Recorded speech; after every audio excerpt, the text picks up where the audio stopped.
Ya, tentunya dalam kehidupan kita selalu berharap bahwa perjalanan hidup kita akan mulus-mulus saja. Tentu semua itu adalah idaman setiap orang, ya, bahwa perjalanan hidupnya akan lancar, tidak ada hambatan apapun gitu. Nah, namun terkadang ada saja situasi-situasi yang terjadi yang mungkin tidak kita harapkan untuk terjadi.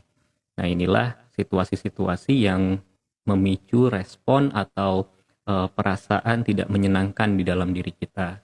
Dan seringkali juga situasi-situasi atau peristiwa-peristiwa yang terjadi tersebut yang tidak menyenangkan itu bisa meninggalkan jejak-jejak trauma yang pada akhirnya akan mempengaruhi kualitas kehidupan di berbagai aspek. Bahkan ketika kita sudah merencanakan dengan sangat baik pun, ada saja hal-hal yang bisa terjadi yang kemudian sedikit merusak suasana. Nah, jadi kita bisa saja mempersiapkan banyak hal, kita bisa mempersiapkan berbagai macam kelengkapan untuk memastikan bahwa perjalanan kita berjalan dengan baik dan dengan nyaman. Ya, namun pada akhirnya ada saja situasi-situasi di luar diri kita yang memicu respon-respon atau perasaan-perasaan yang tidak menyenangkan. Lalu bagaimana kita bisa menghadapi situasi yang tidak menyenangkan itu? Bagaimana kita bisa punya kemampuan yang memadai untuk menghadapi situasi yang ya mungkin kurang apa ya namanya kurang berpihak ya gitu, yang membuat kita merasa emosi, yang membuat kita merasa sedih, merasa jengkel mungkin gitu ya, yang membuat wah campur aduk lah perasaannya gitu. Nah, ada beberapa hal yang bisa kita lakukan.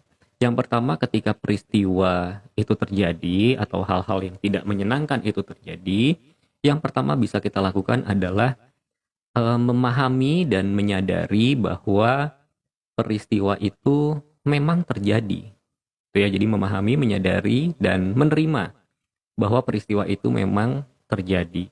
Semakin cepat kita bisa menyadari, semakin cepat kita bisa memahami, dan semakin cepat kita bisa menerima bahwa situasi itu terjadi, maka semakin cepat juga kita bisa melangkah maju untuk mengatur strategi, untuk mengatur langkah-langkah yang perlu kita lakukan untuk keluar dari situasi tersebut.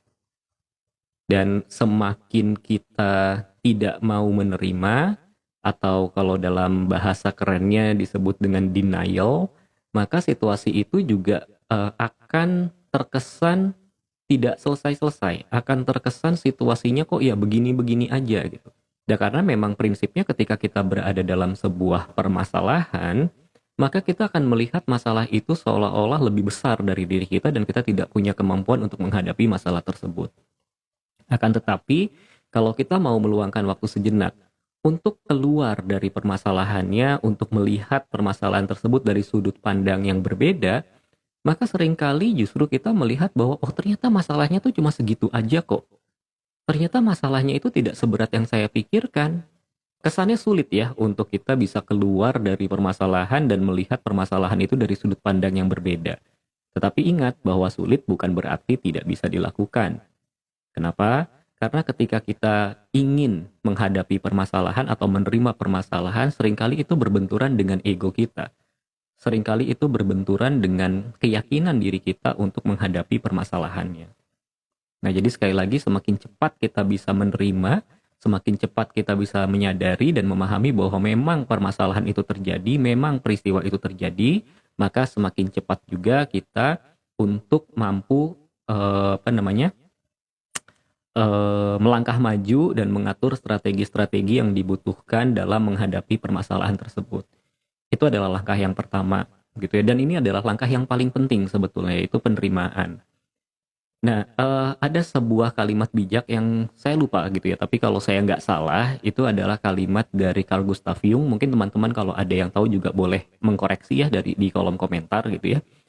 Yang mengatakan bahwa paradoks terbesar dalam hidup manusia adalah bahwa masalah yang dihadapi oleh seseorang itu baru akan selesai ketika orang itu menerima masalahnya. Nah, jadi lucu sekali ya. Di saat ada orang yang ketika punya masalah, atau mungkin kebanyakan orang ketika menghadapi masalah, inginnya masalah itu, wah jangan ada deh gitu ya. Jadi melakukan denial. Nah, lucunya, masalah tersebut ketika kita menolak masalahnya untuk hadir dalam kehidupan kita, maka dia tidak pergi. Dia terus-terusan ada gitu. Karena denial itu sendiri atau penolakan terhadap masalah sebetulnya adalah mekanisme pertahanan ego kita agar ego kita tidak perlu atau pikiran sadar kita tidak perlu merasakan betapa peliknya masalah itu. Tapi masalahnya tidak selesai.